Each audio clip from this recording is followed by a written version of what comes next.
Continuamos aquí en Cuestiones y Contrapuntos y estamos con Gustavo Fernández.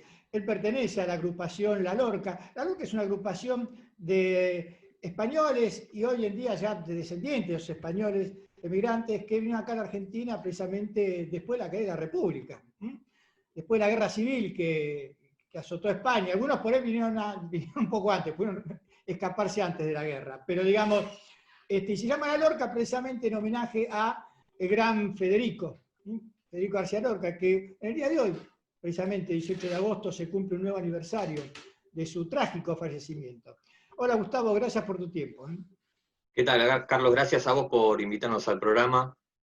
Como bien decías, la agrupación Federico García Lorca es una agrupación militante, que es una agrupación argentina, conformada en principio por los descendientes de esta República Española que dejó tantos exiliados esparcidos por el mundo, y bueno, Argentina fue uno de los países receptores también de tantos españoles, tanto por el exilio político como por el exilio económico, que trajeron acá a Argentina una identidad política, la cual nosotros hemos asumido y la hemos convertido, digamos, o la hemos traducido a nuestra realidad nacional argentina. Por eso, digamos, el nacimiento de la agrupación Federico García Lorca puntualmente fue el día que fuimos a despedir a Néstor Kirchner a la Plaza de Mayo, y muchos nos encontramos, que nos conocíamos de la colectividad, que quizás no hablábamos de política nacional, y sí sabíamos que nos encontrábamos a partir de la República, y ahí nos dimos cuenta que había un espacio que se había generado entre estas dos políticas, entre estas dos expresiones políticas que fueron la República Española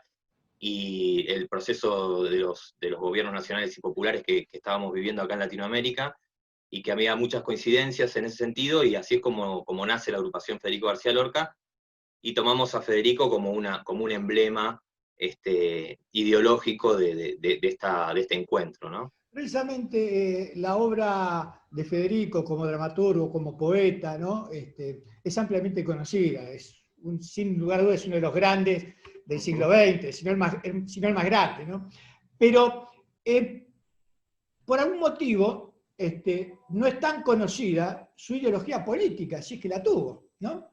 Sí sabemos que fue una víctima y que por algo al comienzo de la guerra nomás, toda muerte es una sin razón, pero la de Federico es más aún, se amplía mucho más. ¿Cuál es la semblanza que vos hacés de ese Federico, de la idea política de Federico, digamos?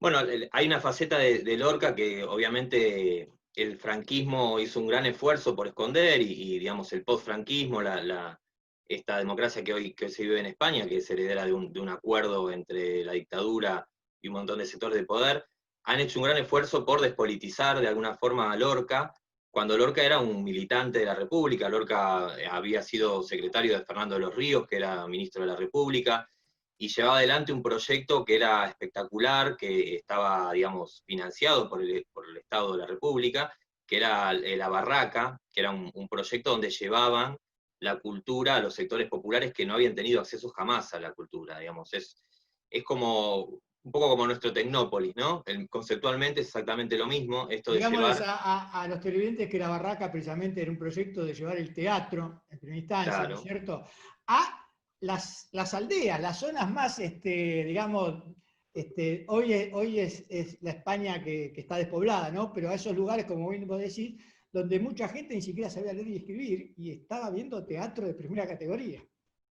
Sí, sí, y eso que decís vos es muy cierto y es muy significativo, porque no es que La Barraca hacía una traducción, digamos, de la cultura para el pobre, digamos, ¿no? Que es muchas veces como se menosprecia a los sectores populares, sino que llevaban cultura de primerísima calidad de las élites de la cultura, y las experiencias que se daban ahí con la interpretación de esa cultura por parte de gente que, como decías vos, quizás no tenía acceso a la lectura, no tenía acceso a un montón de cuestiones que tenía el resto de España, y sin embargo asimilaban esa cultura de una forma sorprendente.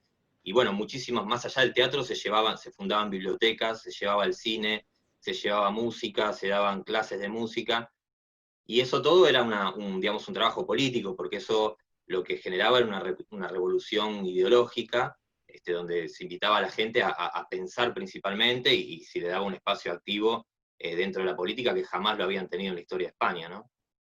Federico también anduvo por acá, por Buenos Aires, y el enamoramiento fue mutuo. ¿Qué podés recordar de esos 7, casi 8 meses que anduvo Federico por estas tierras? Bueno, yo recordar, no estaba, pero No, ¿qué bueno. podés recordar de los televidentes, digamos? ¿Por qué vino Federico acá y se quedó Este, tanto tiempo? sí, no, lo que fue acá, él se encontró con una aceptación, digamos, había una gran diferencia entre lo que era la aristocracia española y la aristocracia argentina en aquella época, sobre todo los sectores, digamos, culturales, que acá había una apertura muchísimo más grande que la que había en España, que si bien había una república en ese momento, venía de una monarquía feroz y de una dictadura, entonces la ideología en España siempre fue reprimida históricamente, por eso también es que hoy sufrimos las cosas que sufrimos con la política española, ¿no? Pero lo que se encontró él fue una diferencia enorme en ese sentido, y muchísimas cuestiones, muchísimas expresiones que él veía de avanzada y que no eran interpretadas en España, fueron interpretadas muy bien acá en Argentina, y él, nada, expresa su enamoramiento por esa visión que había acá de la cultura, que era mucho más amplia, mucho más abierta de la que él vivía en España. Entonces se encuentra muy a gusto, de hecho viene a estar por unos pocos días y se termina quedando casi 6 meses, hace una revolución acá en el teatro, en la poesía, digamos, es una figura así que se mantiene digamos, en la primera línea de la cultura todo el tiempo que está acá en Argentina, y él se va súper agradecido acá de Buenos Aires y mantiene, de hecho hay poemas donde él nombra a Buenos Aires también, queda impactado por eso principalmente y nada, por la aceptación del público, ¿no? Sí, hay un verso, uno de los versos de Federico que a mí me llama mucho la atención porque parece un preanuncio de su propia suerte, de su propia muerte, ¿no? Sobre todo ese que dice, tres golpes de sangre tuvo y se murió de perfil. Viva moneda que nunca se volverá a repetir. Sí, está claro que Federico tenía una visión política de los hechos y la traducía en su poesía, ¿no? España se veía amenazada por la derecha por todo lo que hablábamos recién, ¿no? Estos avances en lo cultural y en lo político lo sufrimos nosotros acá en Argentina en nuestra historia, lo ha sufrido España, que cada vez que hay un avance de lo popular, hay una reacción violenta de la derecha, y eso todos los que integraban el proyecto político de la República lo sabían, y digamos que un poco se veía venir, ¿no? El golpe, y Federico lo expresaba muy bien en ese poema, ¿no? Que es premonitorio. Gustavo, ¿cómo piensan homenajear a Federico desde la Lorca? Bueno, nosotros tenemos un ciclo que se llama Lorca Vive, que lo venimos realizando ya hace 3 o 4 años más o menos, donde la semana del 18 de agosto al 25 de agosto planteamos una serie de actividades culturales que están apuntadas a recordar principalmente la obra de Federico, un poco resaltar lo que bien decías vos, que es esto de su aspecto militante, digamos, su aspecto político, que es lo que está más escondido y lo que la derecha ha hecho un esfuerzo por esconder. Y en esa semana lo que hacemos es hacer charlas, hacer distintas actividades. Este año nos encuentra en pandemia, así que lo que vamos a hacer es una actividad virtual hoy, martes 18 a las 18 horas Argentina, por nuestra página de Facebook. Y durante la semana vamos a ir presentando distintas participaciones que tuvieron artistas nacionales que interpretaron poemas y digamos, fragmentos de obras de teatro de Lorca, recordando un poco también lo que tratamos de hacer nosotros es realzar en ese recuerdo el carácter de desaparecido de Lorca, porque Lorca nosotros lo consideramos un compañero desaparecido más, porque si bien hay muchos registros de su fusilamiento y de su muerte, no apareció su cuerpo nunca, y ha sido, digamos, la típica operación de una desaparición que hemos sufrido en Latinoamérica y en todo el mundo, ¿no? A él se lo llevaron y nadie más supo de él, prácticamente oficialmente por muchos años. Entonces, hasta el día de hoy no tenemos su cuerpo, así que lo consideramos un compañero desaparecido más. Recordemos que en España, más allá de los muertos que hubo en combate, hubo un montón de fusilamientos y desapariciones y paseitos, como decían, que terminaban en la vera de los caminos, en fosas comunes, y es una cifra impresionante. Hoy en Sí, es día aún impresionante, asusta eso. y además lo que asusta también bastante más con esto es que al no haber una revisión histórica, al no haber nunca el Estado haber tomado un papel crítico con respecto a esto, no hay estudios que se hayan hecho desde el Estado, o sea, todos los estudios y todas las investigaciones que se han hecho con respecto a las desapariciones y a las muertes del franquismo son hechas por asociaciones civiles, por gente que de su individualidad, con sus recursos lo ha hecho, pero no hay un trabajo serio del Estado donde se pueda reconocer esa cantidad como hemos tenido acá, afortunadamente, digo.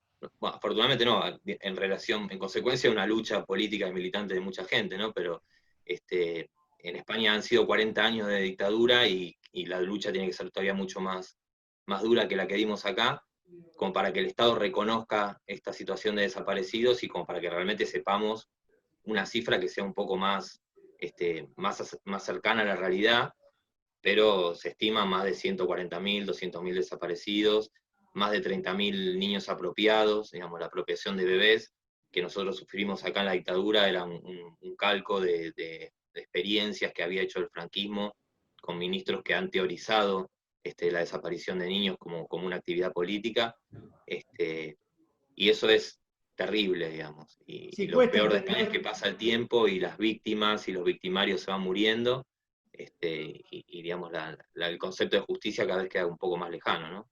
Sí, cuesta entender desde acá la democracia española que no puede juzgar a un rey ni tampoco puede, digamos, los hechos del pasado, analizarlos y llevarlos donde se produjo delitos de lesa humanidad, aunque ya muchos han muerto, digamos, tener la verdad histórica, por lo menos, digamos. Esta es la cuestión, la reparación histórica, ¿no es cierto?, que significa esa etapa tan sangrienta de España y que aún hoy vive sus consecuencias.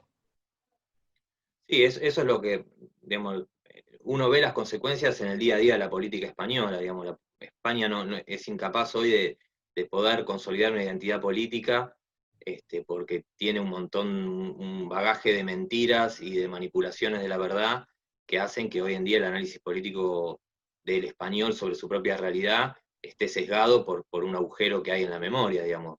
Que hoy haya una monarquía es algo que se sostiene solamente en función a no haber hecho una revisión de la historia de España, sabiendo bueno, que el rey Juan Carlos era un tipo que ha sido formado por Franco directamente, ha sido adoctrinado por Franco, y era la salvaguarda y la continuidad del franquismo a través de esta monarquía, que era fue una monarquía impuesta por Franco, digamos. Entonces, todas estas cosas que hoy surgen en España, que quizás a nosotros nos parecen irreales o nos parecen surrealistas, porque tener un rey, digamos, es algo que está fuera de nuestra lógica como latinoamericanos, y en España sigue manteniendo mucho poder. O sea, hoy una ley, si no la firma el rey, no es una ley, entonces el rey sigue siendo una persona impune ante la ley.